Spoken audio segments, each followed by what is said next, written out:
Well, good evening. Jó estét! I'm so glad to be with you guys.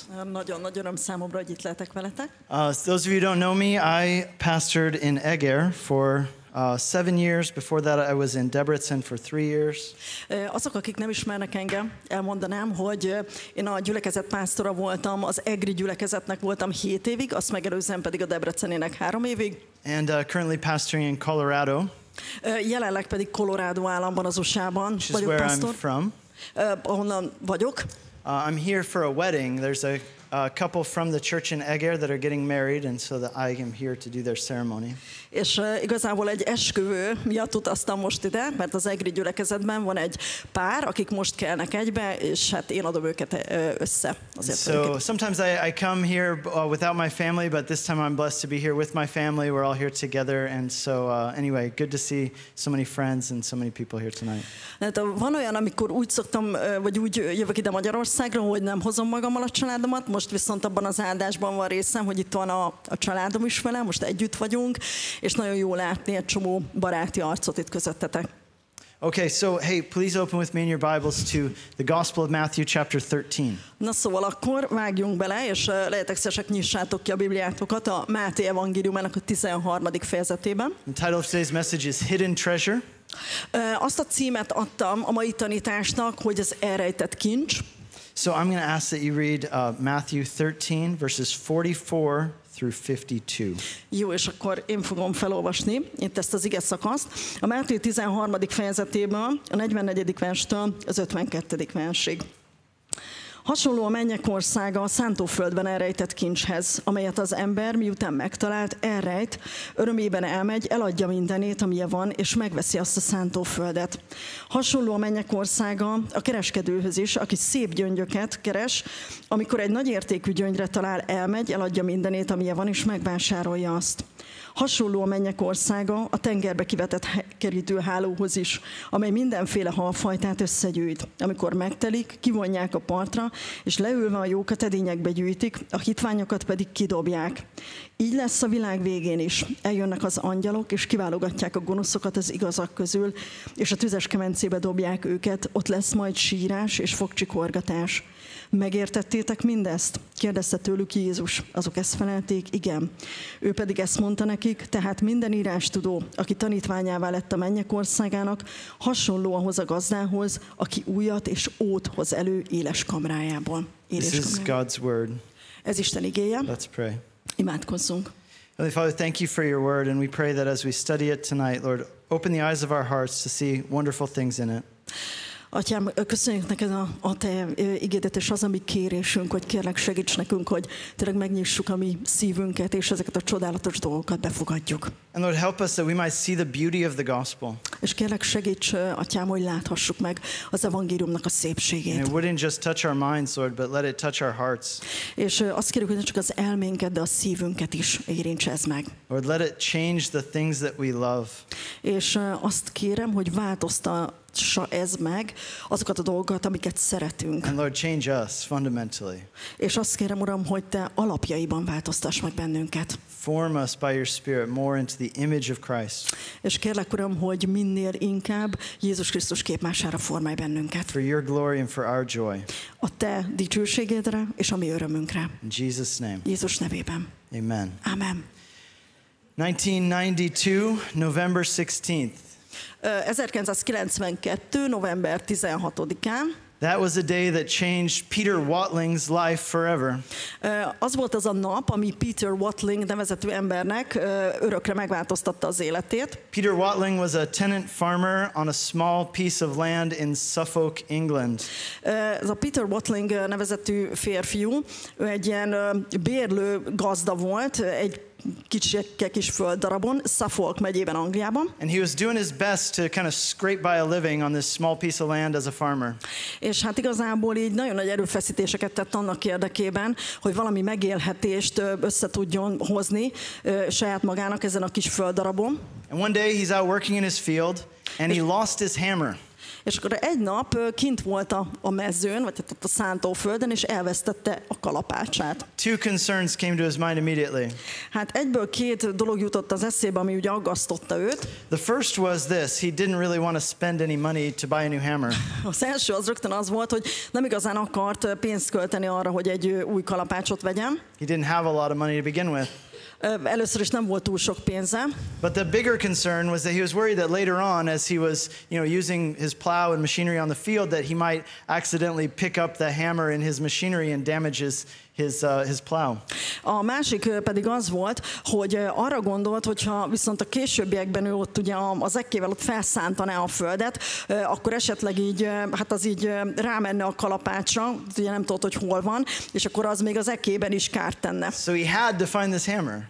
Tehát mindenféleképpen meg kellett találni a kalapácsot. So all afternoon, all evening, he looked through the field, walking the field, looking for the hammer, and he didn't find it. Úgyhogy egész délután és egész este más se csinált, csak gyakorlatilag így végig átfésülte a teljes mezőt, vagy ott azt a szántóföldet, kereste a kalapácsát, de nem találta. So the next morning he called his neighbor, who was a retired farmer named Eric Laws. Úgyhogy a következő reggel azt csinálta, hogy felhívta a szomszédját, aki már egy nyugalmazott, vagy hát egy nyugdíjba vonult gazda volt, Eric Lawsnak hívták. And Eric had a metal detector. Ericnek volt egy fémdetektora. And so Peter asked Eric, hey, can I borrow your metal detector to help me find this hammer? És akkor ugye megkérte, hogy hát kölcsönvehetné ezt a fémdetektort, hogy ugye megtalálja valahogy a kalapácsot. So Eric brings over his metal detector, they start looking, and at one point the metal detector starts to go off.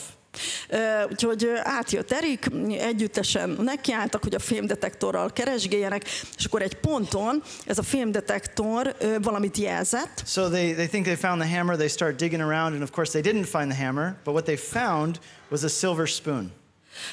És akkor persze azt hitték, hogy hú, de jó, megtalálták a kalapácsot, de nem a kalapácsot találták meg, hanem egy ezüst kanalat. And it seemed to be pretty old.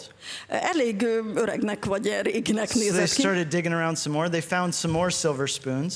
És akkor hát tovább keresgéltek, és akkor még több ezüst kanalat találtak. They found some gold jewelry, they found some coins. Tehát arany ékszereket találtak, meg mindenféle érméket. Now think about this. What would you do if that happened to you? Hogy gondoljatok bele abba, hogy ha ez veletek történne meg, akkor ti mit tennétek? Well, Peter and Eric did something that maybe you wouldn't have done. They called the Suffolk County Council.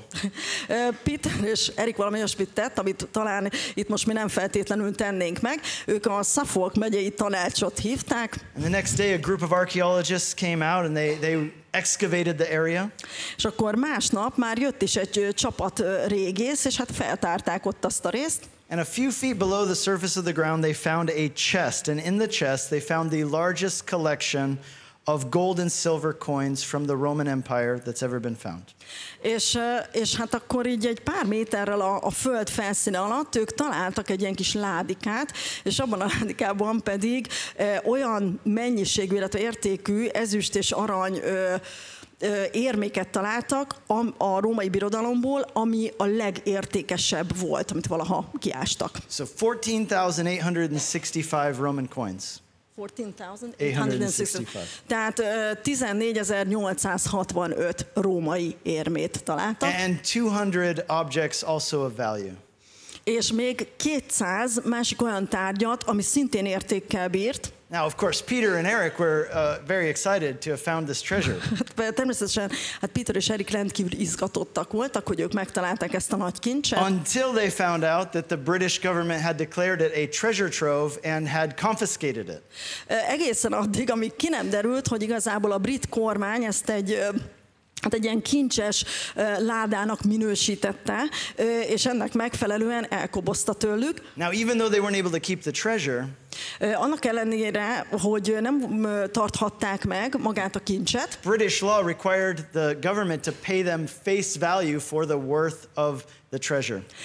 Viszont a brit törvények megkövetelték a brit kormánytól azt, hogy azzal egyenértékű, tehát a tárgyaknak az értékét egy az egyben ki kell, hogy fizessék nekik. So after a few months of review, there was a committee, And they determined that what's now called the Hawksney Hoard was worth $4.5 million. Úgyhogy egy pár hónap eltelt, ugye, amíg ezt az egész kincses bányát ott átvizsgálták, összejött egy bizottság, ezt most már egy Hawksney kincsnek nevezik egyébként azóta, és ők úgy döntöttek, vagy azt állapították meg, hogy $4,5 millió ér ez. 4.5. Yeah. And and they immediately paid that out to Eric Laws, the man with the metal detector. És ezt azonnal ki is fizették Eric Lawsnak, ugye annak a férfinak, aki a fémdetektor volt. Now, Eric was a man of character, so he knew the only reason he had been in that field with his metal detector in the first place was because Peter Watling had invited him. Tehát hát Eric Laws egy jellemes derékember volt, és tisztában volt azzal, hogy mindössze azért került ő arra a mezőre, ott a fémdetektorával, mert Peter Watling hívta, hogy menjen. So he split the money with him 50-50. És ezért 50-50% arányban megosztották a pénzt egymás között. Now I know what you're all wondering. Most tudom, hogy mire gondoltam. The question on all of our minds. Hogy mi az a kérdés, ami mindannyiunknak ugye a fejében van ilyenkor? Did they find the hammer? Megtalálták-e a kalapácsot? They did, yes. Igen, a kalapácsot is megtalálták. And that day Peter Watling decided he didn't need that hammer anymore. És hát persze azon a napon Peter Watling úgy döntött, hogy már nincs szüksége erre a kalapácsra. Because he's retired. Mert nyugdíjba vonul. And so that hammer is now in the British Museum in London. You can go see it for free. Úgyhogy a British Museumban van most Londonban kiállított tárgyként ez a kalapács, és ingyenes a múzeumban. I mean, don't we love these kinds of stories? Ugye mindannyian nagyon szeretjük az ilyen típusú történeteket. Did you hear about this guy? He was at like a flea market and he bought what he thought was a fake copy of the Declaration of Independence for $2. Például, mint az a fickó, aki elment egy bolhapiacra, ahol is megvásárolta $2 a függetlenségi nyilatkozatnak egy olyan másolatát, amiről azt gondolta egyébként, hogy csak egy másolat, egy hamisítvány, úgymond. Just for fun, he went and got it checked out. És csak úgy poénból elment, hogy azért így bevizsgáltassa. And it turned out to be one of only 200 original copies of the Declaration of Independence. És a függetlenségi nyilatkozatnak 200 eredeti példánya van, és kiderült, hogy ez egyébként az egyike azoknak. And you think, wow, that only happens like once in a lifetime. És akkor az ember azt gondolná, hogy hát ilyen csak egyszer történik az életben. Except 4 years later, kivéve, hogy 4 évvel később somebody went to another flea market. Valaki elment egy másik bolhapiacra. And they bought a painting. Vett egy festményt. Because they wanted the frame. Azért csak, mert a kerete tetszett neki. They take out the ugly painting and find another original copy of the Declaration of Independence. Úgyhogy kivette a ronda festményt, ami nem tetszett neki, és a festmény mögött a keretben megtalálta a függetlenségi nyilatkozat egy másik eredeti példányát. And sold it for $500,000 US. És ezt $500,000 értékesítette. These are the kind of stories that make you want to start like going to your grandma's house and taking all her stuff, right? És ezek azok a sztorik, amiktől az ember így úgy érz, hogy késztetést érez, hogy elmenjen a nagymamája házába, és feltúrja az egész házat. Right, and you start wondering, maybe there's something of great value that I'm overlooking in my life as well. És akkor az ember úgy elgondolkodik azon, hogy talán az én életemben is van valami értékes dolog, amit úgy nem veszek észre. And maybe if I discovered it, it would change my life forever. És hogyha én ezt így felfedezném, akkor az egy életre megváltoztatná az egészet. There's something about hidden treasure that fascinates us. Tehát van valami ezekben a rejtett kincsekben, ami úgy lenyűgöz bennünket, vagy izgatja a fantáziánkat. This is why we play the lottery, isn't it? Ezért lottóznak az emberek. I mean, you guys, not me, right? Ti, nem én. I mean, anyway, it's a prospect that maybe there's something out there. Szóval ugye abban is ott van ugye annak a jövőbeli kilátása, hogy talán majd egyszer nyerek. Maybe there's something of great value that's just waiting to be found. Hogy van valami nagy érték, ami csak arra vár, hogy megtaláljam. And if I found it, it would completely change my destiny. És hogyha én ezt megtalálnám, akkor ez teljesen megváltoztatná a sorsomat. And it would change the course of my life. És az életem folyását teljesen megváltoztatná. Egy életre, örökre. And so it's no wonder that on that day that Jesus spoke to that crowd, he began talking to them about hidden treasure, because everybody loves stories about hidden treasure. Úgyhogy igazából nem is csodálkozhatunk azon, hogy Jézus, amikor itt elkezdett beszélni a tömeghez, akkor ő maga is ezt a témát választotta, az elrejtett kincset, hiszen tudta, hogy erről mindenki szeret hallani. And think about this, it would have been even more relevant to them in that day than this story is to us in our day.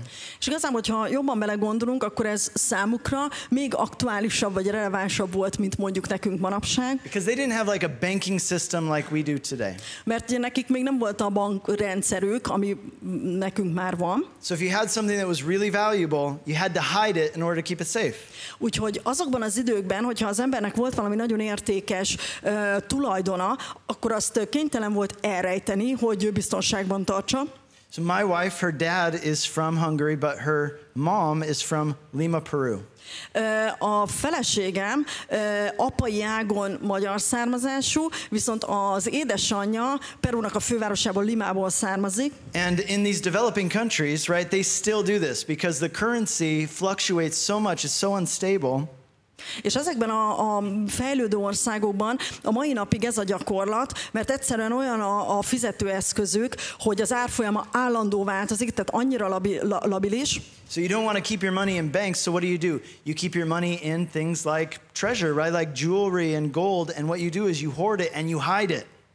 Úgyhogy mit tesznek ilyenkor az emberek? Ugye nem akarják a bankban tartani pénz formájában ezeket tehát az értéket, hanem inkább vesznek rajta valamit, például hát ilyen kincseket, ugye ékszert például a kokáért, mondjuk aranyat, és akkor azt hát így felhalmozzák, és akkor valahova elrejtik. So my wife's mom did this, and then that was all great until she died.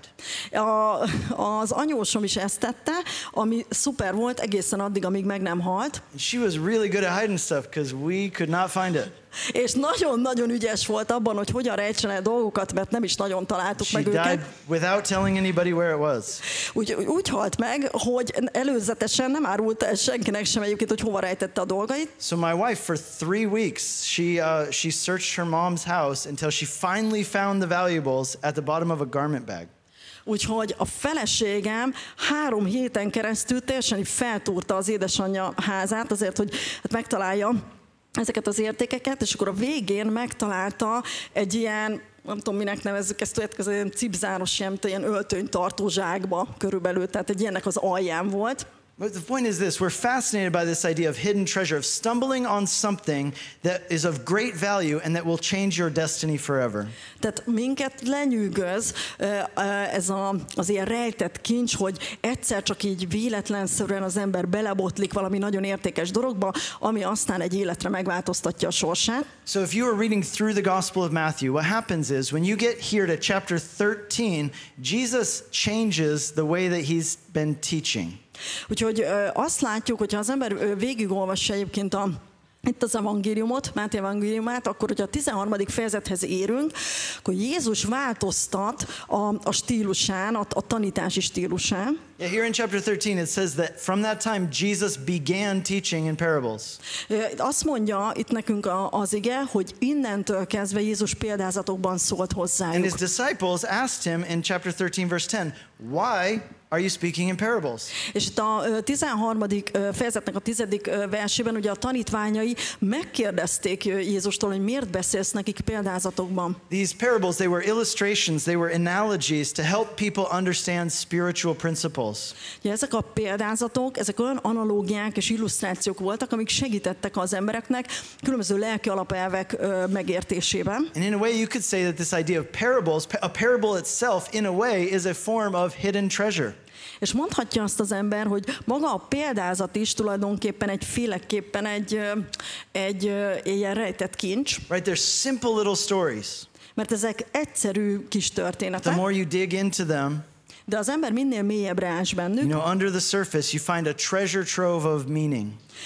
Minél inkább lemegyünk a felszín alá, annál gazdagabb jelentéstartalmat kapunk. One of my favorite parts of the book of Proverbs is Proverbs chapter 2, which says this. A példabeszédek könyvének az egyik kedvenc része számomra, az a második fejezetnek az eleje, illetve a második fejezet. And it says this, my son, if you receive my words and treasure up my commandments within you. És azt mondja itt ugye az első verstől kezdve, hogy fiam, ha megfogadod mondásaimat és parancsaimat magadba zárod, making your ear attentive to wisdom, inclining your heart to understanding. Ha figyelmesen hallgatsz a bölcsességre és szívből törekszel értelemre, Yes, if you call out for insight and raise your voice for understanding, if you seek it like silver and search for it as what? Hidden treasure. Ugye azt mondja, hogy bizony, ha bölcsességért kiáltasz, és hangosan kéred az értelmet, ha úgy keresed azt, mint az ezüstöt, és úgy kutatod, mint a micsodát, az elrejtett kincseket, then you will understand the fear of the Lord and find the knowledge of God. akkor megérted, mi az Úr félelme, és rájössz, mi az Isten ismeret. Friends, can I encourage you tonight to approach God's word in that way?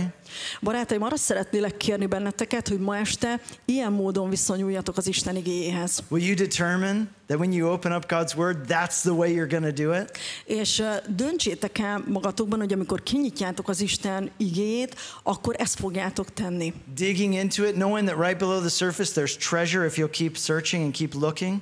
Hogy tudjátok azt, hogyha ti kinyitjátok azt, és mélyre ástok a felszín alá, akkor ott lesz egy ilyen kincses bánya. A crowd is gathered now, right? And Jesus begins to say to them this: the kingdom of heaven is like. Itt azt látjuk a Máté 13-ban, hogy egy tömeg gyűlt itt Jézus köré, Jézus pedig elkezdi őket tanítani. Úgy kezdi a mondatot, hogy mennyek országa pedig hasonlatos. Now let's take a second right here and talk about this. Jó, akkor álljunk itt meg egy pillanatra, és kicsit beszéljünk erről. Now, what follows after this is a series of parables known as the kingdom parables. Itt jön a mennyek országáról egy példázat sorozat, és ezeket a ilyen mennyek országa példázatainak hívják. Because they all start the same way. The kingdom of heaven is like. Mert mindegyik úgy kezdődik, hogy a mennyek országa pedig hasonlatos a. Yeah, so before we start talking about what the kingdom of heaven is like, let's talk about what is the kingdom of heaven to begin with. Hát először is mielőtt ugye tisztáznánk azt, hogy akkor mihez hasonlatos az Isten országa, ugye talán így tisztázni kellene azt, hogy igazából mi is az Isten országa. Well, think about this. How do you decide where someone's kingdom is or how far their kingdom extends? Ugye kezdjük azzal, hogy az ember milyen alapon dönti el azt, hogy valakinek az uralma, az uralkodása, ugye az országa, az hol van pontosan, és meddig tart. Right, someone's kingdom is where they have dominion, where they have rule, where they reign.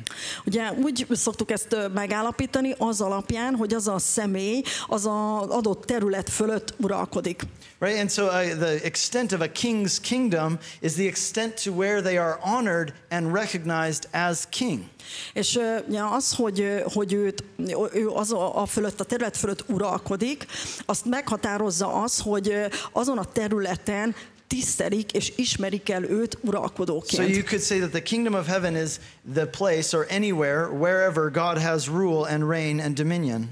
Úgyhogy akkor ez alapján ugye definiálhatjuk úgy az Isten országát, hogy ez az a terület, az a rész, amely fölött Istennek uralma van, ahol Isten uralkodik. There's a sense in which when we talk about the kingdom of heaven, it is referring to what we talk about like when we talk about heaven. És ugye egy bizonyos értelemben, amikor ugye a mennyek országáról beszélünk, akkor igazából ezt megközelítjük az alapján, ahogyan mi a mennyet szoktuk értelmezni, hogy mi is az. Right, as in the place where those who have put their faith in Jesus will one day enter into. Ugye úgy szoktuk definiálni a mennyet, hogy ez az a hely, ahova azok, akik a hitüket Jézus Krisztusba vetették, egy napon majd belépnek. But there's another sense, right, in which the kingdom of heaven is also here and now. Jesus told us that. És ugyanakkor viszont Jézus azt is elmondja nekünk, hogy egy másik értelemben véve ugye a mennyek országa az itt van a jelenben. So wherever God has rule and reign and is honored and recognized as king. Ugye ez az a hely a jelenben is, ahol Isten uralkodik, ahol az ő uralma van, ahol őt királyként, uralkodóként elismerik. So when Jesus says the kingdom of heaven has come near and that it is among us. Ja, amikor azt mondja Jézus, hogy elközelített a mennyek országa, és az itt van közöttünk. And it can even be within us. Sőt, ugye az még bennünk is lehet. And it begs us to ask this question. És akkor ez gyakorlatilag automatikusan felteteti velünk a következő kérdést. Does God have rule and reign over your life? Isten uralkodik-e a te életed fölött? How about this? Over all areas of your life. Vagy mi van akkor, hogyha ezt úgy fogalmazom meg, hogy az életed minden területe fölött? Are you part of his kingdom? Te a része vagy az ő országának? Is he your king? Ő a te királyod? See, the kingdom of heaven is both then and now. Ja, azt látjuk, hogy a mennyek országa az volt akkor is, és most is. I mean, it will be then in the future, and it is now. Tehát, hogy lesz majd egy ponton, bocsánat, a jövőben és a jelenben. The phrase we use for this, like theologically, we say it is already, but not yet. Ugye teológiailag úgy szoktuk ezt ilyen trükkösen megfogalmazni, hogy már megvan, és még nem. So the kingdom of heaven is here in part, but the day is coming when the kingdom will be experienced in fullness.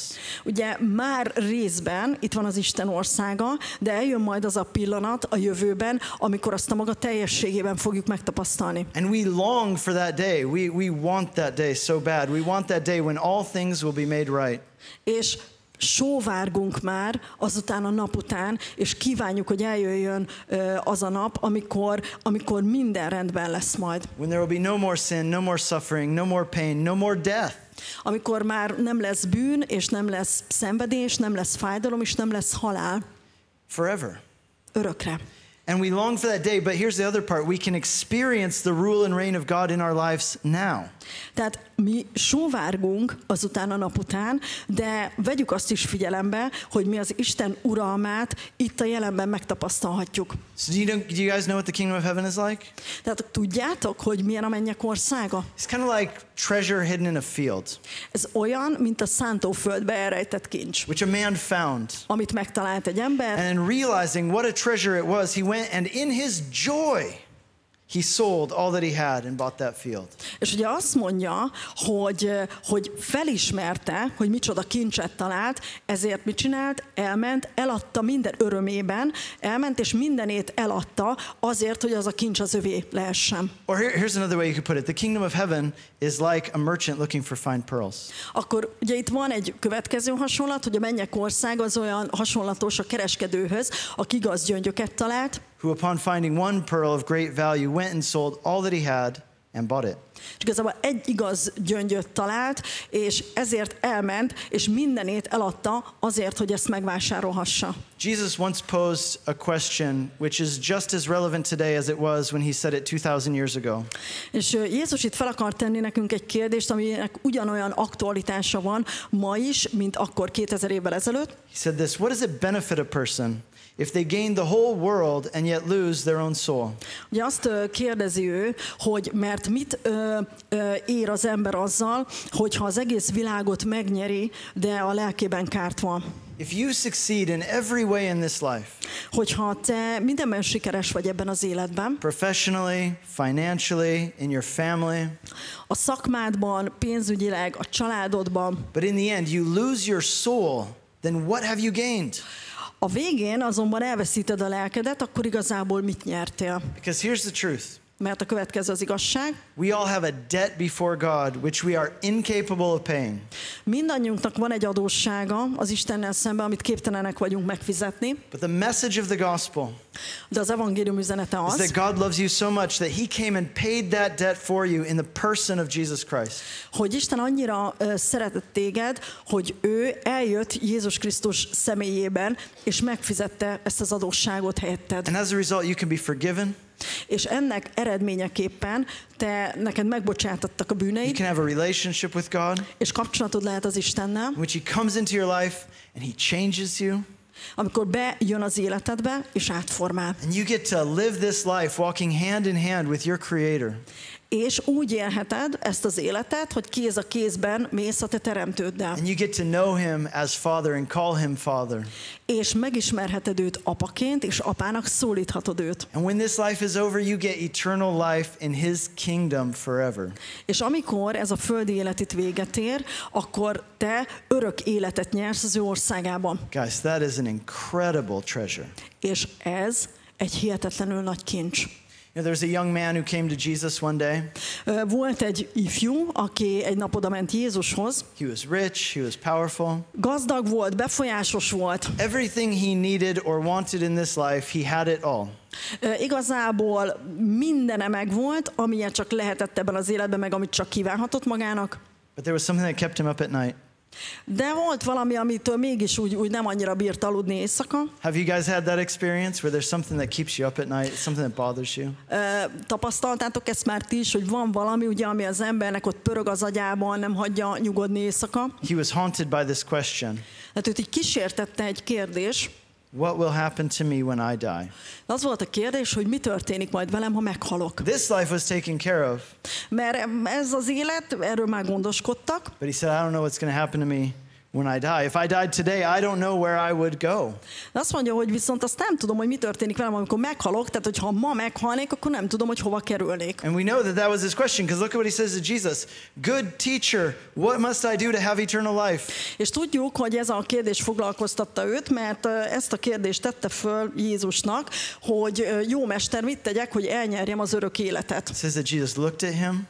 És azt mondja, hogy Jézus rátekintett. And I love this next part. It says Jesus looked at him and he loved him. És nekem nagyon tetszik az, ami itt jön, hogy Jézus ránézett és szerette őt, így fejezi ki. Now remember that, because from Jesus' love comes what he says next. És ezt ne felejtsük el, mert Jézus szeretetéből fakadt az, amit utána mondott neki. So Jesus looked at him and he loved him and he said, you lack one thing. Jézus miután rátekintett, itt úgy fogalmaz egyébként a magyar, megkedvelte, inkább úgy mondja Annik, hogy szerette őt, és ezt mondta neki. Go and sell all you have and give it to the poor and come and follow me and you will have treasure in heaven. There's that word again, treasure in heaven. Azt mondja, hogy egy valami hiányzik még belőled, menj, add el, amit van, és osszd szét a szegények között, akkor kincsed lesz a mennyben. Tehát megint ezt használja, hogy kincs. And it says that man walked away that day sad because he had great possessions. És azt olvassuk itt erről a gazdag ifjúról, hogy a válasz miatt elborult az ember arca, és szomorúan távozott, mert nagy vagyona volt. Does this mean that if you follow Jesus, you have to go sell all your stuff? Tehát ez azt jelenti, hogy ha az ember Jézust követi, akkor a teljes vagyonát el kell adnia? Maybe. Egyébként lehetséges. But with this dude, the deal was this. Jesus knew that this was his issue. Jesus was pushing his buttons, as we say. Viszont ennél a srácnál itt inkább az volt a helyzet, hogy Jézus tudta, hogy igazából ez az, ami úgy igazán foglalkoztatja, tehát úgy Jézus tulajdonképpen a gyenge pontjára tapintott. Right, and if he's saying this, bro, if you really understood what I'm offering you, if you knew the value of it, if you could understand. Igazából azt fejezte kifelé, hogyha te valóban megértenéd, hogy én mit kínálok számodra, hogyha te ezt értenéd, ha tudnád, hogy ez milyen értékes, you'd be willing to give up everything you have and leave it behind right now and follow me. Akkor te kész lennél arra, hogy mindent magad mögött hagyj, és mindenről lemondj, és kész lennél arra, hogy kövess engem. And you would never look back. És soha nem tekintenél vissza. But instead here you are and you're so worried about how much this is going to cost you. De ehelyett meg mit csinálsz? Hát itt vagy, és ugye azon aggodalmaskodsz, hogy ez az egész, ezért neked mekkora árat kell majd fizetned. And you're here comparing what I'm offering to you, you're comparing it with what you have back home. És ugye gyakorlatilag, amit én most kínálok neked, ezt te így összeméricskéled azzal, hogy mi van neked otthon. You're worried about what you might have to give up. És azon aggodalmaskodsz, hogy mi az, amit esetleg fel kell adnod. You still don't get it. You don't get the value of what I'm offering you. Tehát még mindig nem érted, és nem fogod fel az értékét annak, hogy mit kínálok én neked cserébe. Because if you did, you wouldn't think twice about this. You would do it in a heartbeat. Azért, mert hogyha megértenéd, akkor már nem gondolkodnál rajta, hanem ezt rögtön megtennéd. Guys, how many of us, that's us, right? We're so worried about what it might cost us to really give ourselves wholly over to God. De ugye ez az egész, az tulajdonképpen rólunk szól, és hányan vagyunk úgy azzal, hogy igazából hogy azon aggodalmaskodunk, hogy mi mindent, milyen árat kell nekünk fizetnünk azért, hogy Istent kövessük. I remember having those feelings myself. És emlékszem, hogy én is küzdöttem ezekkel az érzésekkel. As a young man, I had heard the gospel, I had understood it. Fiatal koromban, akkor hallottam az evangéliumot, és meg is értettem. I wanted to know the love of God, right? That was told to me. És meg akartam ismerni az Isten szeretetét, amit tanítottak, amiről beszéltek nekem. I wanted to experience forgiveness. I wanted to have that relationship with God. Meg akartam tapasztalni a megbocsátást, és vágytam az Istennel való kapcsolatra. But I was really worried about what I would have to give up in order to follow him. De nagyon azon aggódtam, hogy mi mindent kellene nekem feladnom azért, hogy valóban kövessem őt. But think about this parable. És gondoljunk egy kicsit erre a példázatra. This man who stumbled on this treasure hidden in the field. Ugye itt van ez a férfi, aki egyszer csak úgy belebotlik a szántóföldön ebben a kincsbe. Did he have to give anything up? De ki fel kellett adnia valamit? Yeah. Igen. He sold all his possessions. Ugye azt mondja itt, hogy a teljes vagyonát eladta. I don't know what he owned, right? Like maybe he owned a house. Nem tudom, hogy mi mindene volt. Lehet, hogy volt egy háza. Maybe he owned pieces of land, maybe he owned a car, a TV, a computer, I don't know. Lehet, hogy volt egy kis föld darabkája, az is lehet, hogy nem tudom, volt kocsia, számítógépe, tévéje, nem tudjuk. But he sold everything. Az a lényeg, hogy mindent eladott. Why? Miért? To get something better. Azért, hogy valami jobbat kapjon. And that's the point. És ez a lényeg. Is it going to cost you something to take hold of the kingdom of heaven? Fog-e ez neked valamibe kerülni? Lesz-e ára annak, hogy te megragad az Isten országát? Maybe. Talán igen. It might cost you everything. És lehet, hogy mindenedbe bele fog But kerülni. whatever the cost, it is absolutely worth it. It is more than worth it. De bármi is legyen ennek az ára, ez teljes mértékben megéri, még több, mint megéri. This man, as he sold all his stuff, right? Ugye itt látjuk, hogy ez a férfi ez mindenét eladta. As he did that, do you think he was like, man, I really miss that stuff I had? És gondoljátok, hogy ezt úgy tette, hogy közben arra gondolt, hogy fú, azért hiányzik nekem mindaz, amit most eladtam. No way. He wasn't thinking about the stuff that he gave up. His only one a completely consuming concern was, I need to do whatever I can to get hold of that. Nem, egyáltalán nem azon aggodalmaskodott, hogy most neki mi mindentől kellett ezért megszabadulnia, hanem egyetlen egy dolog emésztette őt, és az volt, hogy mindent megtegyen azért, hogy ami ott áll előtte, azt megragadja. He was blown away that there was this treasure and he might be able to take hold of it. Teljesen lenyűgözte őt az, hogy itt van ez a kincs, és hogy ő ezt igazából mindent meg akar tenni, hogy ezt megragadja, magáévá tegye. What does it benefit a man if he gains the whole world and yet loses his own soul? Tehát ugye az van az igében, hogy mit használ az embernek, ha az egész világot megnyeri, de a lelkében kárt val, ha elveszíti a lelkét. And then Jesus said something else. Jézus mást is mondott. And what would a person give in exchange for his soul? De azt mondja, hogy mit kap az ember a lelkéért cserébe. Let me ask you this. Akkor ha tegyem föl ezt a Is kérdést there nektek. anything in your life that is a hindrance to you having a relationship with God? Van-e bármi az életedben, ami egy akadálya annak, hogy kapcsolatod legyen az Istennel? But you're so afraid of letting it go De annyira félsz, hogy ezt elengedd, that you're holding on to it hogy így kapaszkodsz belé, at the expense of not taking hold of what God wants for you and what God has for you. annak kárára, hogy nem ragadod meg azt, amit meg az Isten kínál neked. See, that is what Jesus is asking in this question. Tehát ez az, amit igazából Jézus itt feltesz kérdésként. I encourage you to ask yourself that question. Arra biztatlak benneteket, hogy tegyétek fel magatoknak ezt a Because kérdést. essentially what Jesus is saying is it is not worth holding on to anything that would keep you from taking hold of the greatest treasure that exists in the world. Jézus lényegében véve azt mondja, hogy nem éri meg, hogy az ember bármihez is ragaszkodjon, ami visszatartja őt abban, hogy a világon létező legnagyobb kincset magáévá tegye, vagy megragadja. There's a man named Jim Elliot. He was a missionary to Ecuador. Jim Elliot, igen. Jim Elliot, ugye ő Ecuadorba ment misszionárusként. Eventually did give his life. És hát igazából neki ez az életébe került. But he famously said this. Van egy híres mondás, ami tőle származik. He is no fool who gives what he cannot keep to gain that which he cannot lose. Ugye azt mondja, hogy nem bolond az, aki odaadja azt, amit nem tarthat meg, azért, hogy elnyerje azt, amit nem veszíthet el. You cannot keep your life. Mi nem tarthatjuk meg az életünket. Sooner or later you will lose it, or it will be taken from you.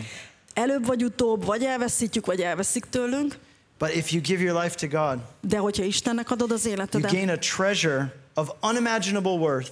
akkor egy elképzelhetetlen, hihetetlen értékű kincs lesz a tiéd. which no one and nothing can ever take from you. Amit viszont senki nem tud elvenni tőled. Forgiveness, Megbocsátás, acceptance, salvation, elfogadás, üdvösség, new life, új élet, a relationship with your Creator, everlasting hope. egy kapcsolat a Teremtőddel, örökkévaló remény. Let me ask you two questions. 2 kérdést szeretnék föltenni Number nektek. one, do you understand the value of this treasure? Az első az, hogy felfogjátok-e ennek a kincsnek az értékét. Number two, Második, do you view Christianity primarily in terms of what you gain or what you give up?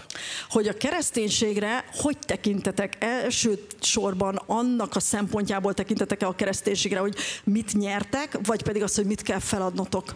You know, it's funny, if I look back at the things that I was so afraid of giving up, Vicces már így utólag, hát így visszatekinteni, hogy mi mindentől féltem én, hogy majd mik lesznek azok a dolgok, amiket fel kell adnom. they're so trivial now in retrospect. They're such small things. Ez igazából úgy visszatekintve a múltra, ezek már olyan triviális dolgok, olyan apróságok. And to think that those small things almost kept me from really giving myself over to God and following Jesus wholeheartedly.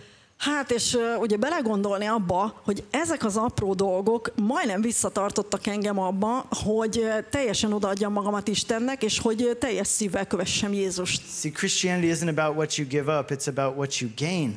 A kereszténység nem arról szól, hogy mit kell feladni, érte, hanem az, hogy mit nyerünk. But think about this. De gondoljunk bele a következőbe. When these people in these parables, when they found this great treasure or this pearl of great value, Itt vannak ezek az emberek ugye ezekben a példázatokban, akik megtalálták ezt az értékes kincset, vagy nagyértékű gyöngyöt. they go out and they start selling everything they have. Ugye elmennek, és elkezdik így eladogatni a vagyonukat. And people are like, why are you doing that? És akkor az emberek úgy voltak vele, hogy ezt most miért teszitek? And they can't tell them, right? Because it's a treasure, it's a hidden treasure. They can't give away the secret. És persze nem mondhatják el nekik, hiszen ez egy elrejtett kincs, tehát akkor a titkot azt nem árulhatják el. But you can imagine that people probably thought they were very strange, didn't they? They were acting very strangely. De valószínűleg ugye a többiek körülöttük azt gondolhatták ezekről az emberekről, hogy hát ilyen furibogarak, és hogy furcsán viselkednek. And it didn't make any sense to them. Why? Because they didn't know about the treasure. És ugye ezt ők nem értették, de azért, mert nem tudtak a kincsről. You see, in the same way, if we've become followers of Jesus És ugyanígy, hogyha mi Jézus Krisztus követőivé lettünk, and we've received this great treasure, és megkaptuk már ezt a nagy kincset, it will cause us to live in ways that other people consider ridiculous.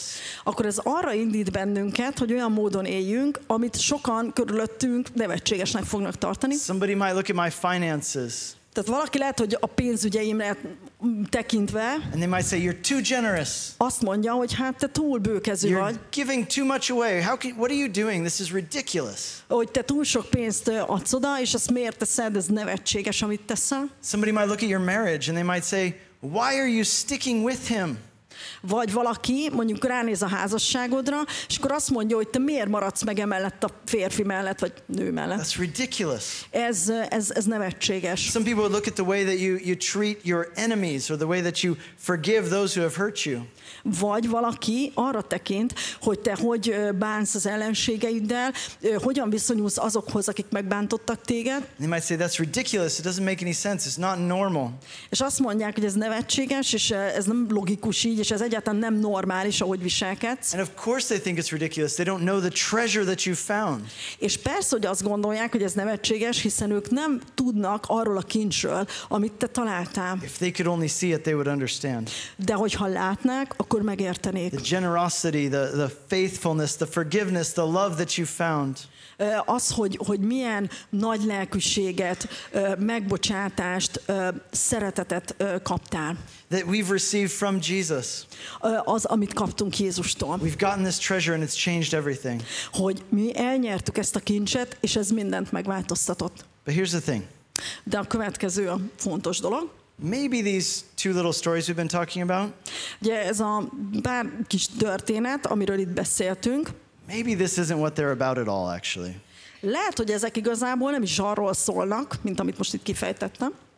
What if, and just hear me out here, Jó, tehát most értsetek jól, meg így halljátok jól, amit mondani akarok. Mi van akkor, ha... What if we're not the ones who find the treasure? Mi van akkor, hogyha nem mi vagyunk azok, akik megtalálták a kincset? What if we are the treasure? Mi van akkor, ha mi magunk vagyunk a kincs?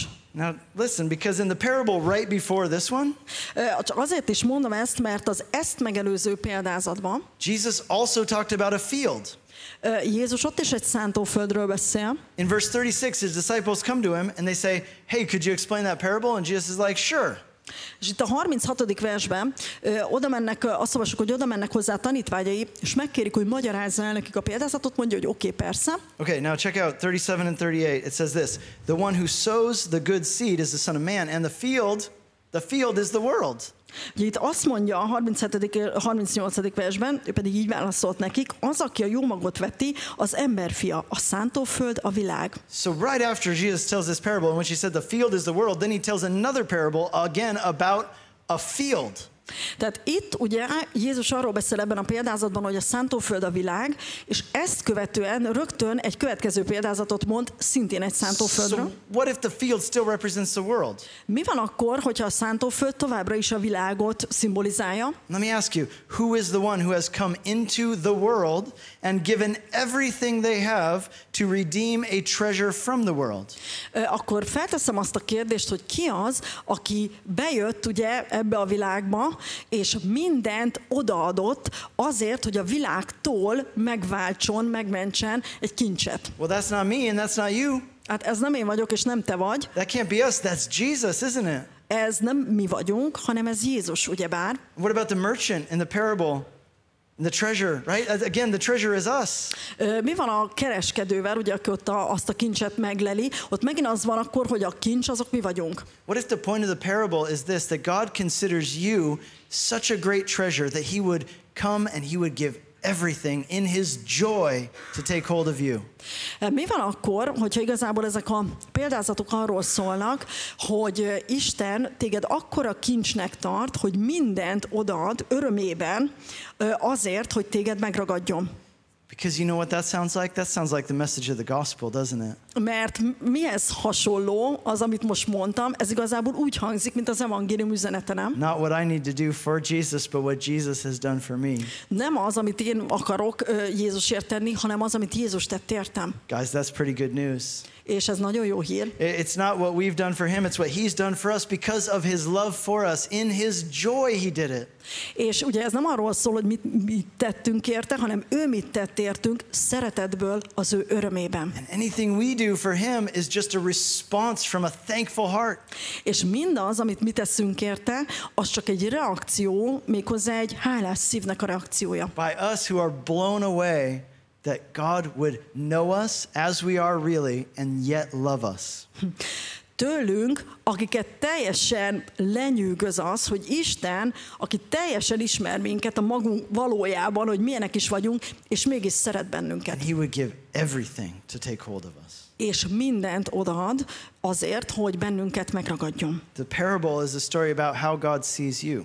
Tehát a példázat akkor egy olyan történet, ami arról szól, hogy Isten hogy lát téged. And what Jesus has done for you. És hogy mit tett érted Jézus. God so loved the world that he gave his only son, that whoever believes in him would not perish but have eternal life. Mert úgy szerette Isten a világot, hogy az ő egyszülött fiát adta, hogy aki hisz ő benne, el ne vesszen, hanem örök élete legyen. We're the treasure. You're the treasure redeemed in the story. És mi vagyunk ez a kincs, akiket ő megváltott, megszerzett a történetben. Maybe you say, well, okay, well, I still have some questions. You stop. No, maybe you have start? maybe you have some questions. És akkor most lehet, hogy már nektek is kezdenek így kérdéseitek lenni. Well, why does Jesus have to buy the world back? I mean, doesn't Jesus already own the world? Hát ugye egy ilyen logikus kérdés az, hogy miért is kell visszavásárolnia Jézusnak a világot, hiszen nem az övé az világ. Well, 3 times Jesus refers to Satan as the prince of the power of the air or the ruler of this world. Ugye 3-szor van az Új Szövetségben, hogy Jézus úgy utal a sátára, hogy ő ugye a levegő ura, ugye a levegő fejedelme, illetve a világ uralkodója. When Jesus was out in the wilderness and he was tempted by Satan. Amikor Jézus kint volt a pusztában és kísértette őt a sátán, Satan said, "Hey, I'll make you a deal. azt mondja neki ugye a sátán, hogy te figyelj, kötök egy alkut veled. You don't have to do that whole cross thing. Ezen az egész kereszt dolgon nem kell neked átmenned. If you just bow to me right now, Hogyha te most meghajolsz előttem, I'll give you all the kingdoms of the world. akkor én a föld összes királyságát, vagy országát neked adom. And Jesus didn't argue with him. És Jézus nem állt le vele vitatkozni. He didn't say, hey, you don't own the kingdoms of the world. You have no right to do that. Nem mondta azt neki, te egyébként nem a tieid a világnak az országai, úgyhogy nincs is jogod ilyet mondani. No, he didn't argue. In 1 John 5, verse 19, Nem vitatkozik vele. Az 1 János 5:19-ben we're told that even if God has rule and reign over our lives and his kingdom is among us and within us, yet we should be aware, it says this, the whole world lies under the power of the evil one. Tehát ugye még akkor is, hogyha tudjuk, hogy what was the first part of That God's kingdom is among us and even within hogy us. az Isten országa az ugye körülöttünk és bennünk van, akkor is legyünk tisztában azzal, ami itt van, hogy tudjuk, hogy Istentől vagyunk, és az egész világ a gonosz hatalmában And van. again, the message of the gospel is that God loves you so much, he was willing to give everything for you. De ugye újra mondom, hogy az evangéliumnak az üzenete az az, hogy Isten viszont annyira szeret téged, hogy kész volt arra, hogy mindent odaadjon érted. In the book of Revelation, chapter 5, A Jelenések könyvének az 5. fejezetében, right, John the apostle, he's writing this book based on a vision he had on the island of Patmos. ugye János apostol, ő írta ezt a könyvet, méghozzá egy olyan látomás alapján, ami Patmos szigetén történt vele, And you can kind of summarize the book in just this one phrase, that in the end, God wins. és tulajdonképpen a Jelenések könyvét abban az egy mondatban lehetne összegezni, hogy mindennek a végén Isten Right, győzedelmeskedik. kingdoms and powers, they try their best, but in the end, God wins. Tehát, hogy minden uralom és mindenféle ország, meg nem tudom, uralmak, birodalmak, minden tőlük telhetőt megtesznek, de a végén Isten győz. Evil will be defeated once and for all. Death and sickness and pain will end forever. És ugye azt mondja, hogy a gonosz az egyszer és mindenkorra legyőzetik, és a halál, a fájdalom, az pedig mindenkorra megszűnik. And God's kingdom, his rule and reign will be established in fullness forever. És akkor az Isten ország, az ő királyság, az ő uralma, az pedig örökké fogva tart The majd. book of Revelation is written to encourage us for that reason. És pont emiatt íratott meg a mi bátorításunkra a Jelenések könyve. But here's what it says in chapter 5. De a következőt mondja itt az 5. It says fejezetben. that God's on the throne and in his hand he has a scroll. Azt mondja, hogy én láttam a trónuson ülő jobb kezében egy könyvet, And in that, the scroll has writing on the inside and the outside. belül és kívül teleírva, And it's sealed with 7 seals. 7 pecséttel lepecsételve. And so this angel steps forward and says, who is worthy to open the scroll and break the seals? És láttam egy erős angyalt, aki hatalmas hangon hirdette, ki méltó arra, hogy felnyissa a könyvet és feltörje pecsétjeit. But no one was found on earth or under the earth who was worthy to open the scroll. And so John weeps in agony, just like desperation and hopelessness.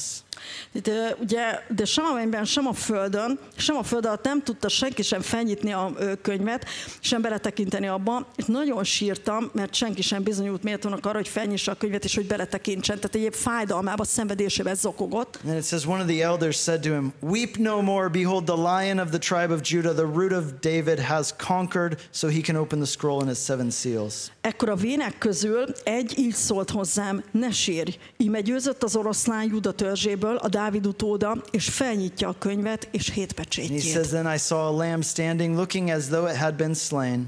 És láttam, hogy a trónus és a 4 élőlény közelében a vének között ott áll a bárány, olyan volt, mint akit megöltek. And he went and he took the scroll and he opened the scroll. És ugye ő volt az, aki utána fogta a könyvet és felnyitotta azt. And it says they sang a new song, worthy are you to take the scroll and open its seals, for you were slain, and by your blood you ransomed people for God from every tribe and language and people and nation, and you have made them a kingdom and priests to our God, and they shall reign on the earth. És ő ugye azt mondja itt, hogy és új éneket énekeltek ekképpen, méltó vagy arra, hogy átvedd a könyvet, és feltöld annak pecsétjeit, mert megölettél, és véreddel vásároltad meg őket Istennek, minden törzsből és nyelvből, minden nemzetből és népből, és királysággá és papokká tetted őket a mi Istenünknek, és uralkodni fognak a The földön. rest of the book of Revelation is the story of that scroll being opened. És utána már a Jelenések könyvének a további részei arról szólnak, miután már felnyitották a könyvet. So what is the scroll? Mi ez a könyv? Well, in the first century, every parcel of land had a title deed, and it would be written on a scroll front and back. Hát az volt itt a helyzet, hogy az első században minden kis földdarabnak, földbirtoknak volt egy úgynevezett birtoklevele. Ugye ez az elején is, tehát mind a két oldalán ennek a levélnek írás volt. The scroll represents the title deed to the earth and to humanity.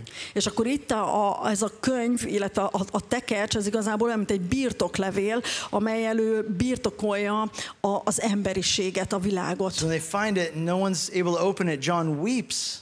He thinks, oh no, we'll never be redeemed. Tehát ugye amikor úgy tűnik, hogy senki sem méltó arra, hogy ezt felnyissa, akkor János elkezd zokogni, és akkor azt gondolja, hogy akkor nem leszünk megváltva. Until he hears the good news, the Lamb can open the scroll. Amíg meg nem hallja azt az örömhírt, hogy a bárány ő felnyithatja. Because he was slain and by his blood he has redeemed us. Mert ugye ő megöletett, és a vére által megvásárolt bennünket. Guys, that's the point. That God loves you. He treasures you so much that Jesus came and he did everything.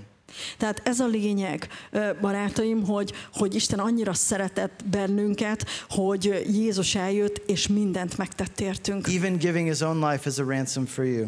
És még azt is megtette, hogy az életét váltságul adta értünk. So you could receive the greatest treasure in the world. Azért, hogy a világ legnagyobb kincse, amilyen lehessen. Forgiveness of sins, a new identity, relationship with God. A bűnöknek a bocsánatát, egy új identitást, az Istennel való kapcsolatot. So when we look at the parable this way, I'm going to ask you two questions as we close. Úgyhogy ha így nézzük ezt a példázatot, akkor most így befejezésképpen még szeretnék két kérdést feltenni nektek. Do you understand how valuable you are to God?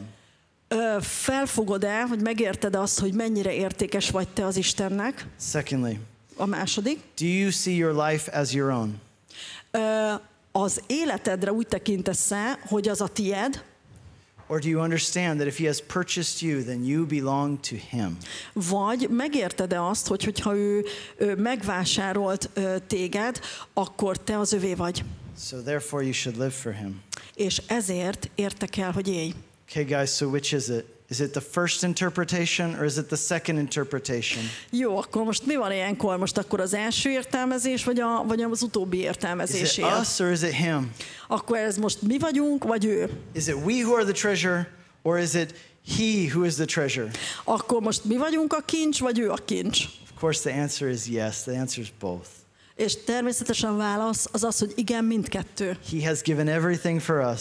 Mert ő mindent odaadott értünk. And if we really understand what he gives, és hogyha mi abszolút tényleg felfogjuk, hogy ő mit ad, you will be ready and willing and eager to give everything that you are and everything you have to him, not holding anything back. Akkor kész leszel arra, és sóvárogva várod azt, hogy átadhass, odaadhass neki mindent, amivel te rendelkezel, és ami te vagy, és semmit nem tartasz vissza tőle. That's the message of the gospel, guys. It's really good news. Ez az evangélium üzenete, és ez valóban örömhír. May you respond to that in every area of your life. És bárcsak is azt kívánom, hogy reagáljatok erre az üzenetre az életetek minden területével. Amen? Amen. Can we stand and pray together? Akkor azt kérem, hogy álljatok fel és imádkozzunk együtt. Lord, we thank you.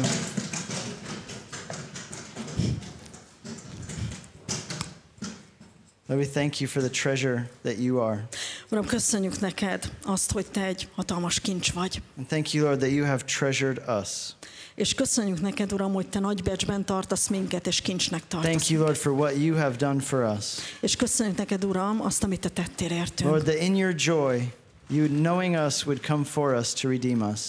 Hogy tényleg a te örömödben te eljöttél értünk, és megváltottál minket. Lord, may we in response to that, give all of ourselves to you. És azt kívánjuk, Uram, hogy mi erre való reakcióul odaadjuk magunkat teljesen neked. Lord, thank you for the treasure of a relationship with you, the treasure of being forgiven, the treasure of being redeemed and having the hope of heaven. Uram, köszönjük neked a veled való kapcsolatnak a kincsét, az, hogy megbocsántattak a bűneink, az, hogy ott van a mennyországnak a reménysége. May we live in light of that and give ourselves fully over to you. És éljünk, azt kérjük, hogy ennek a fényében éljünk, és hogy teljesen odaadjuk magunkat neked. Pray that in Jesus' name. Jézus nevében kértük mindezt. Amen. Amen. És hogy folytatjuk a dicsőítést, And as we're going to continue worship, Tudjátok, szerda esténként így szoktunk imádkozni, értetek? You know that on Wednesday nights we're usually out here to pray for you. Mert hiszük azt, hogy hatalmas ereje van, amikor Isten népe így együtt dicséri az Urat. Because we believe that there is great power in God's people praising the Lord together. És sokszor olyan különleges módon meglátogat minket. And many times he visits us in special ways. Olyan, mint hogy Istennek a műtőasztalán lennénk egy kicsit. And as if we are in God's theater, a surgery room. És ezzel az üzenetre reagálva eszembe jutott egy apróság. And in reaction to this message, something came to my mind. Sokszor nem tudjuk felismerni, mekkora kincset is adott az evangéliumban Isten nekünk. Many times we do not really realize what a great treasure we receive from God through the gospel. És Isten sokunkat ma este erről meg akar még jobban győzni. And God wants to convince us even more of that. És néha ilyen értéktelen dolgokat szorongatunk a kezünkbe. And many times we are holding on to things of no value. Olyan dolgokat, amit fontosabbnak tartunk, mint hogy Istennel mélyüljön a kapcsolatunk. But things that we consider more important than the depth of our relationship with God. De hiszem, Isten azt akarja üzenni, hogy ki kell nyitnod a kezed és elengedni ezt, hogy én adhassak neked jobbat. But I believe that God asks you to open your hands and let go of these things so that He can give us something better. Mert amíg ezt nem engeded el, addig nincs hely a kezedben. Because unless you let go of these things, you have no room for His things in your hands. Szóval forduljunk így az Úrhoz, és aki szeretne imát kérni, vezetők itt lesznek a két oldalt, nyugodtan gyertek. So let's turn to the Lord in this way, and if you need prayer, then some of the leaders will be up here to pray for you.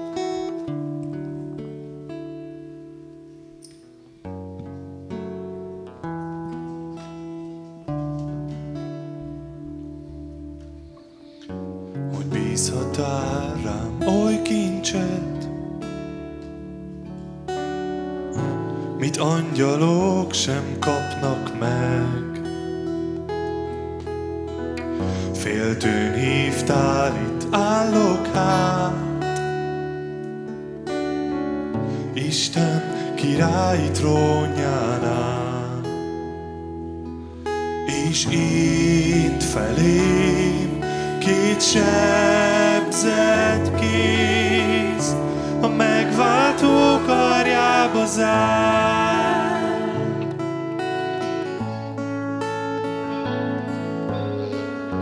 A szívem vádlás döfné át, a sátán bűnömmel kísér. Egy szó és gyászom szétreppen, az Úr van itt, az egyetlen. Ó, áldom őt, ki küzd és győz, biztos bástya lelkem vár rám.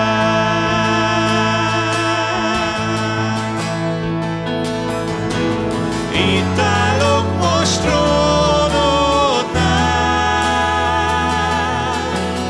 nincs több bűn megváltottál. Jézus vérén át bátran lépek hozzád, szent karjaid közt otthon vár.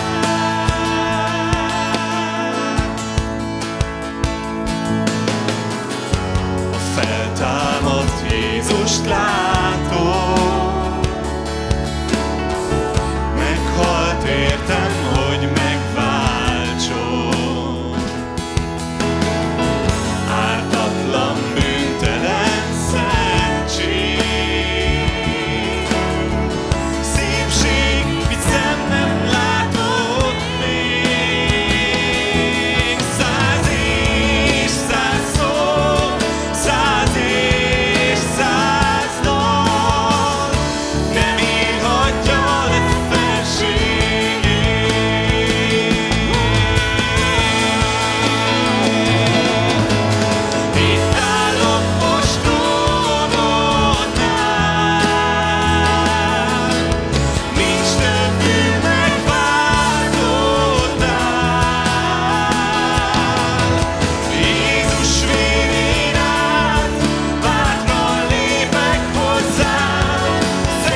állok most trónodnál.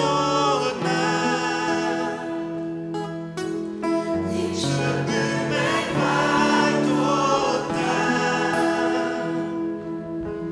Jézus fél rád, bármilyen lépek hozzád, szent karjaidhoz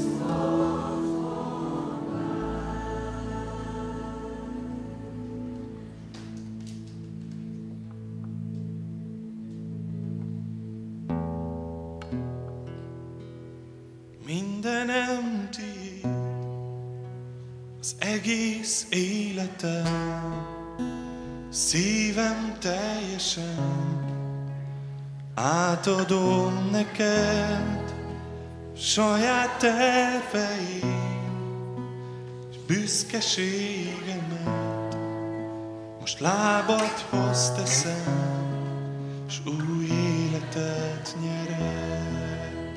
I'm giving you. I'm giving you my heart and all that is within. I lay it all down for the sake of you, my King. I'm giving you my dreams. I'm laying down my rights. I'm giving up my pride for the promise of new life. And I surrender all to you, all to you. And I surrender all to you, all to you.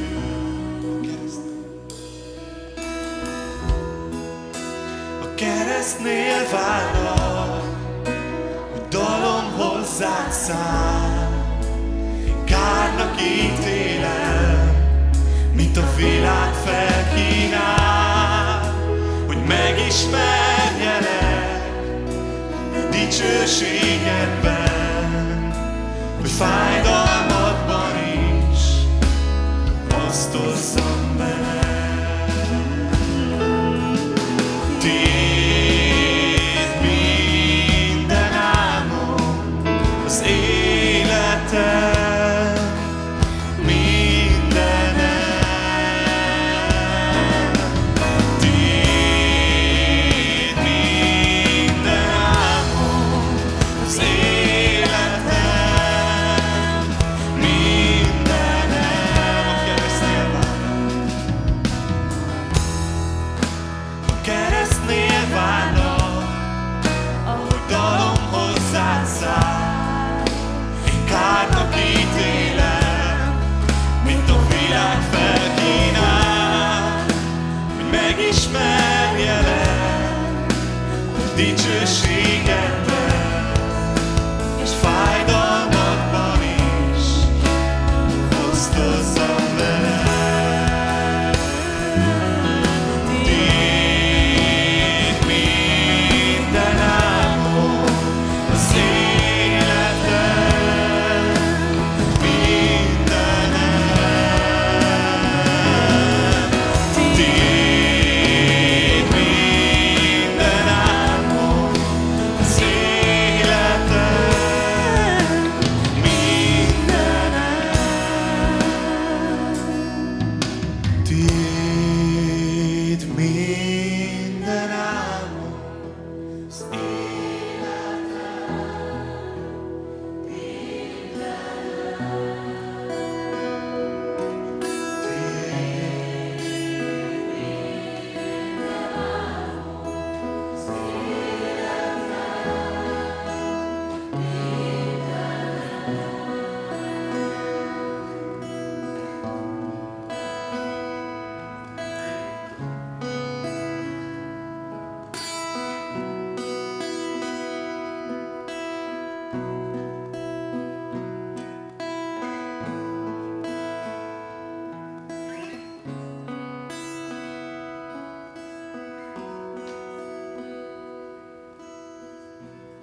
ezért létezem, hogy életem dicsérjen.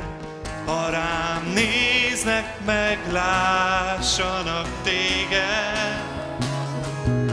Ezért nézek rád fel, nekem már más nem kell, csak formáljon és töltsön be fényed. Jobb egy nap mellette, mint ezer bármerre nélküled. Jobb egy nap házadban, mint ezer bármerre a világban. Nincsen jobb, mint megtisztulni szent tüzedben. Nincsen szebb, mint mikor hozzám szólsz csendesen. Nincsen más megváltás, más út és megoldás. Jézus, csak te vagy a messiás. S tudom, ezért létezem, hogy életem dicsérjen. Ha rám néznek, meglássanak téged. Ezért nézek rád fel, nekem már más nem kell, csak formáljon és töltsön be fény. Jobb egy nap mellette, jobb egy nap mellette, mint ezer bármerre nélküled. Jobb egy nap házadban, mint ezer bármerre a világban. Nincsen jobb, mint megtisztulni szent tüzedben. Nincsen szebb, mint mikor hozzám szólsz csendesen. Nincsen más megváltás, más út és megoldás. Jézus, csak te vagy a messiás. És tudom, ezért létezem, hogy életem dicsérjen. Ha rám néznek, meglássanak téged. Ezért nézek rád fel, nekem már más nem kell, csak formáljon és töltsön be fény. Nincsen jobb, mint megtisztulni. Nincsen jobb, mint megtisztulni szent tüzedben. Nincsen szebb, mint mikor hozzám szólsz csendesen. Nincsen más megváltás, más út és megoldás. Jézus, csak te vagy messiás. És tudom, ezért létezem, hogy életem dicsérjen. Ha rám néznek, meglássanak téged. Ezért nézek rád fel, nekem már más nem kell, csak formáljon és csak formáljon téged. Csak formáljon és töltsön be fényed. Csak formáljon és töltsön be fényed.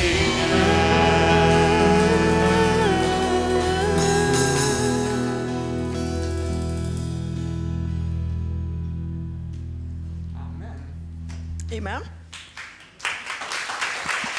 Nagyon köszönjük Nicknek a mai esti üzenetet. We thank you, Nick, for your message today. Isten áldja meg az életeteket, családotokat, May God bless you and your family utazásotokat majd haza. and your trip back home. És ahogy itt még nyitva marad az épület este 9-ig nagyjából, We stay open until about 9 o'clock. Nyugodtan maradjatok, beszélgessetek, legyetek közösségben. Feel free to, hang out together and to help fellowship. Imádkozzatok, vagy ami csak jól esik. And feel free to pray. Jó, amikor Isten népe így együtt van. Because it's great when the people of God are together. Úgyhogy egy imádsággal zárnám. Okay, let's close with a word of prayer. Drága mennyei Atyánk, köszönjük, hogy a néped lehetünk. So Heavenly Father, we thank you that we can belong to your people. Köszönjük, hogy képes voltál fiadat feláldozni azért, hogy mi a néped lehessünk. And we thank you that you are willing to sacrifice your son so that we would be your people. Te mindent odaadtál, és bárcsak mi is mindent odaadhatnánk. And you gave up everything, and we wish that we could give up everything for you.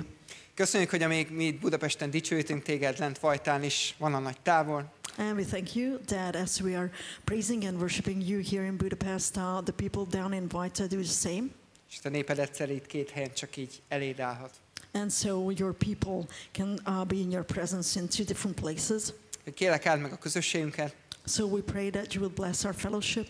Áld meg Nicket és a családján. That you will bless Nick and his family.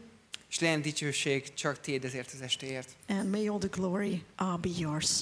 Jézus nevében. In Jesus' name we prayed. Amen. Amen. Isten áldjon titeket, jó estét. So may God bless you and have a nice evening.